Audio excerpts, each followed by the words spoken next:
Hello दोस्तों, स्वागत है आप सभी का ऑनलाइन स्टडी यूके में। ऑनलाइन स्टडी यूके में आज का जो टॉपिक है स्वाइन सिक्यूज का, वो है जैव प्रौद्योगिकी यानी कि बायोटेक्नोलॉजी। ठीक है, बायोटेक्नोलॉजी काफ़ी महत्वपूर्ण टॉपिक होता है, तो हम इसमें 20+ क्वेश्चनों की बात करेंगे। काफ़ी अच्छे क्वेश्चन हैं जिनसे आपका बहुत फायदा होगा। ठीक है, तो आइए बात करते हैं क्वेश्चन नंबर 1 की। अगर सब्सक्राइब नहीं करा है तो सब्सक्राइब करें और नए हैं तो शेयर जरूर कर दें।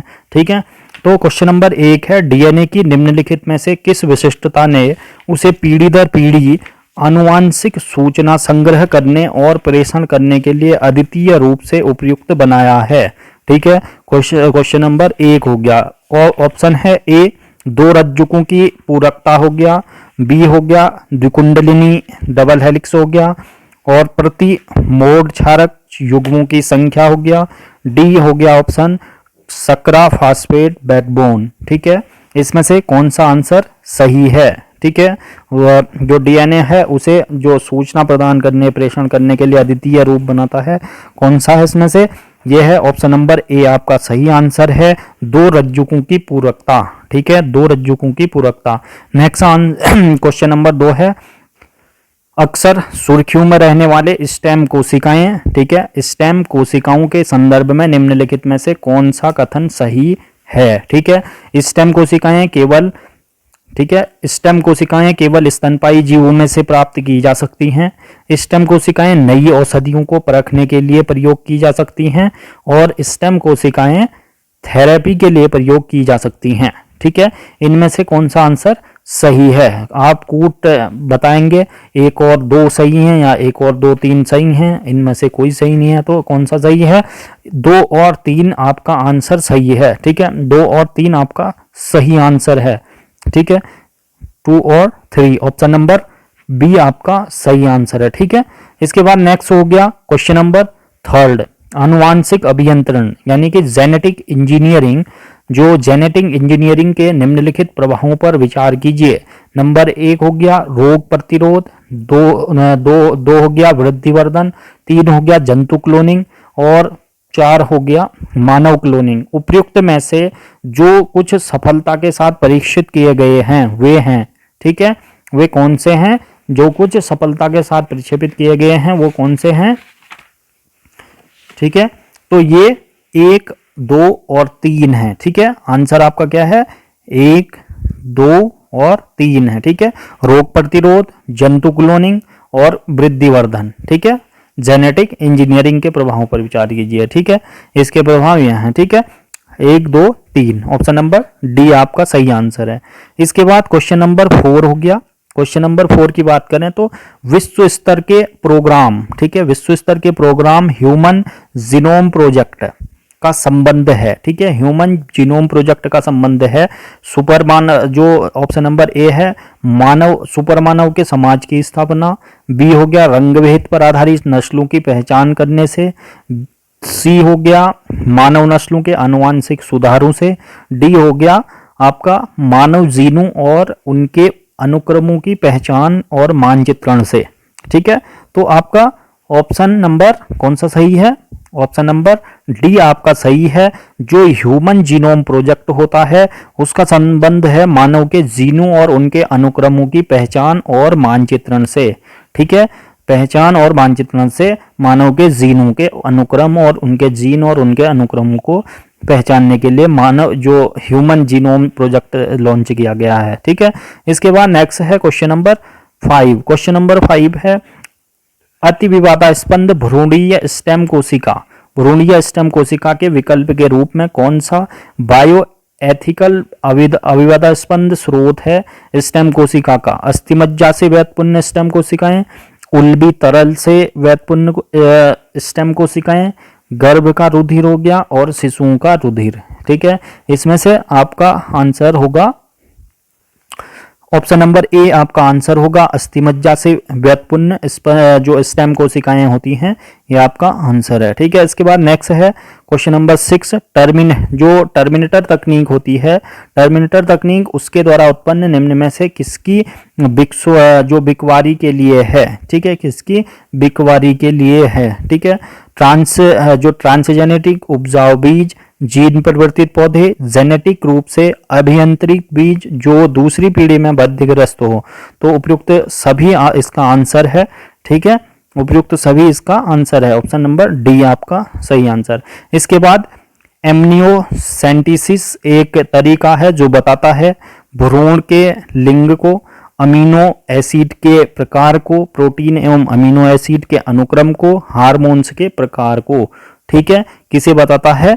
ये बताता है जो एमनियोसेंटेसिस होता है वो होता है भ्रूण, जो भ्रूण का लिंग को बताता है। ठीक है, भ्रूण के लिंग को बताता है। इसके बाद क्वेश्चन नंबर 8 हो गया, जेनेटिक इंजीनियरिंग में निम्न में से किसका प्रयोग होता है? जेनेटिक इंजीनियरिंग में निम्न में से किसका प्रयोग होता है? प्लाज्मिड, प्लाज्मिड और माइक्रोकॉन्ड्रिया, राइबोसोम्स। ठीक है, जेनेटिक में कौन किसका प्रयोग होता है? ऑप्शन नंबर आपका बी सही आंसर है। प्लाज्मिड का प्रयोग जेनेटिक इंजीनियरिंग में होता है। ठीक है, नेक्स्ट है क्वेश्चन नंबर 9 हो गया, लैंगिक जनन से अनुवांशिक विचरण कैसे होता है? तो लैंगिक जनन से अनुवांशिक विचरण कैसे होता है? ए हो गया जीन के सम्मिश्रण ब्लीडिंग से, क्रोमोसोम्स में बदलाव, जीन के मिश्रण और सफलिंग से, उपयुक्त सभी। ठीक है, कौन से किससे होता है? यह है आपका ऑप्शन नंबर डी आपका सही आंसर है, उपयुक्त सभी। ठीक है, इसके बाद नेक्स्ट हो गया क्वेश्चन नंबर 10। क्वेश्चन नंबर 10 की बात करें तो परखनली शिशु जो टेस्ट ट्यूब बेबी होता है के मामले में, ठीक है, निषेचन परखनली के अंदर होता है, शिशु का परिवर्धित परखनली के अंदर होता है, निषेचन माता के शरीर के बाहर होता है और निषेचित अंड पर परखनली के अंदर परिवर्धित होता है। ठीक है, क्वेश्चन नंबर 10। क्वेश्चन नंबर 10 की बात करें तो क्वेश्चन नंबर 10 का आपका आंसर है क्वेश्चन सी, ऑप्शन नंबर सी, निषेचन माता के शरीर के बाहर होता है परखनली टेस्ट ट्यूब बेबी में। काफी इंपॉर्टेंट क्वेश्चन है भी। ठीक है, इसके बाद नेक्स्ट है भारत में बीटी बैगन के प्रवेशन पर जो लोगों के विरोध के कारण क्या हैं? बीटी बैगन, ठीक है, बीटी बैगन नंबर 1 हो गया, बीटी बैगन की रचना इसके जीनोम में मृदा कवक के जीन को प्रवेश कराकर की गई है। बीटी बैगन बीज टर्मिनेटर बीज है और जिसके कारण किसानों को प्रत्येक मौसम से पहले बीज कंपनियों से बीज खरीदना पड़ता है। क्वेश्चन नंबर 3 है, एक आशंका है कि बीटी बैगन के उपभोग का स्वास्थ्य पर विपरीत प्रभाव पड़ सकता है। ठीक है, और क्वेश्चन नंबर 4 हो गया, यह भी चिंता है कि बीटी बैगन के प्रवेशन से जैव विविधता पर विपरीत प्रभाव पड़ सकता है। ठीक है, विपरीत प्रभाव हो सकता है। ठीक है, तो आपका ऑप्शन नंबर कौन कौन से सही हैं? केवल 1, 2, 3, केवल 2 और 3, केवल 3 और 4, केवल 1, 2, 3, 4। ठीक है, तो इनमें से आपका कौन सा आंसर सही लगता है आपको? ठीक है, तो इसका आंसर है आपका ऑप्शन नंबर 3 और 4, यानी कि ऑप्शन नंबर सी आपका सही आंसर है, केवल 3 और 4, यानी कि 3 और 4 में एक आशंका है कि बीटी बैगन उपभोग का स्वास्थ्य पर विपरीत प्रभाव पड़ सकता है।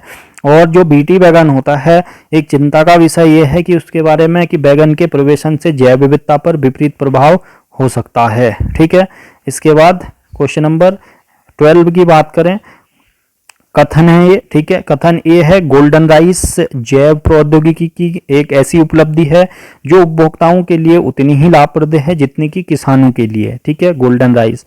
तो कारण है ए, कारण आर है, इस चावल का पीलापन बीटा कैरोटीन की अधिक मात्रा को प्रदर्शित करता है जो यौगिक में शरीर में विटामिन ए से परिवर्तित होता है। ठीक है, इसमें आपका आंसर कौन सा है? ये कोड बताना है। ए और आर दोनों सही हैं तथा आर ए का सही कारण है। ए तथा आर दोनों सही हैं परंतु आर ए का सही कारण नहीं है। ऑप्शन सी हो गया, ऑप्शन डी हो गया। तो आपका ऑप्शन नंबर ए सही है।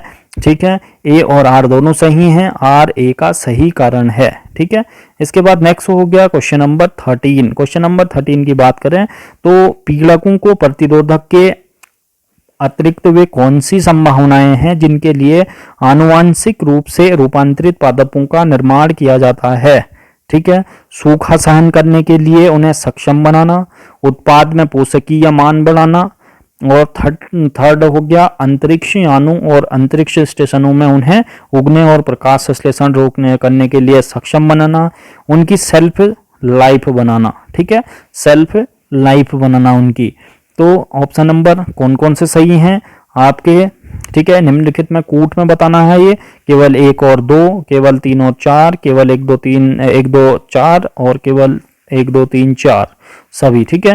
तो कौन से सही हैं, केवल 1 2 और 4 सही हैं, यानी कि ऑप्शन नंबर सी आपका सही आंसर है, ठीक है, ऑप्शन नंबर सी आपका सही आंसर है, 1 2 4, ठीक है, 1 2 4 यानी कि 1 2 4 यानी कि एक सूखा सहन करने के लिए उन्हें सक्षम बनाना है, और दूसरा है उत्पाद में पोषकीय मान बढ़ाना है, 4 है उनकी सेल्फ लाइफ बढ़ाना है, ठीक है।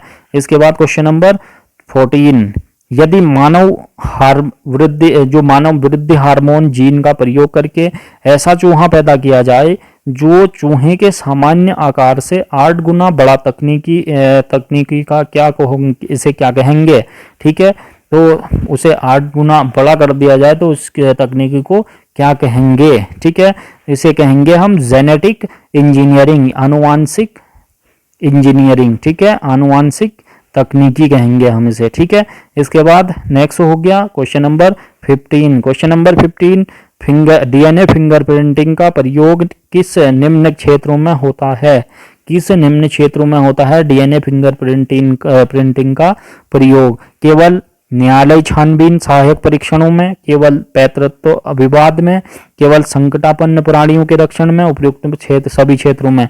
तो ये उपयुक्त सभी क्षेत्रों में होता है, ऑप्शन नंबर डी आपका सही आंसर है, ठीक है।